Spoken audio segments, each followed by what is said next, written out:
approximately 5:30 a.m. this morning, we had Harris County Sheriff's Office units dispatched 2323 East Mossy Oak Circle as in reference to a shooting.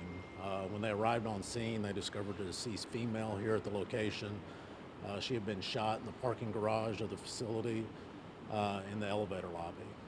We found out that this female had come to the location to help one of her friends. A female friend who was involved in a domestic disturbance at the location. She was afraid, wanted to leave. This friend showed up. The male suspect that was involved in this domestic disturbance shot and killed this female when she arrived on scene. We're not sure exactly what took place prior to that, if there's any backstory as far as their relationship, but there was a disturbance going on between him and his girlfriend, and when this friend showed up, he shot and killed her as well as her dog that she had with her. He has now fled the scene. We're working to get identifiers on him and get him identified. We're not releasing any information on the victims in the case so far. We're still waiting next to kin on that. But we do have a good idea who our suspect is, and we're still trying to work our way up towards that. So I know you mentioned you're trying to work on identifying the suspect, but is there any information about a vehicle that he may have fled in, any description about the suspect himself? Nothing that we're releasing right now. We're still in the early stages of it, so we're not ready to release any information, but I think we will release some information in the near future.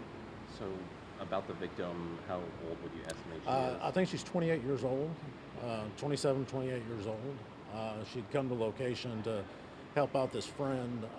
When she arrived here, apparently the altercation was still going on. Some type of disturbance took place here on the 6th floor in the elevator lobby, and that's where she was shot and killed. So the friend that was trying to flee her alleged abuser, how is she? Where is she? She's here with the Sheriff's Office now, and she's cooperating with us, and she's trying to provide some information. Okay. And so it's still, again, just at this point, it's not clear what the relation the gunshot victim has to the suspect, other than her friend was dating this individual. Correct. Yeah, we don't know that she actually had any previous interaction with this suspect, so we don't know if there's anything there, that was festering from previously. But we do know that, there was some type of domestic altercation going on at the time, and when the friend came here to help, not necessarily intervene, but try to get her out of this situation, that's when she was shot and killed by the suspect. Any other information about, I think that's kind of it, unless, is there anything else that y'all are getting? No, not really. Obviously, there'll be more information in the future, but we're just not ready to release anything right at this moment. Investigation is still very early on, so we're trying to develop some of our information to make sure we have our information correct before we start releasing anything.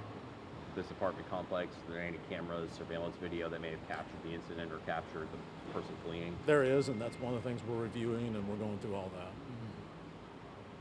I think that's it. Okay.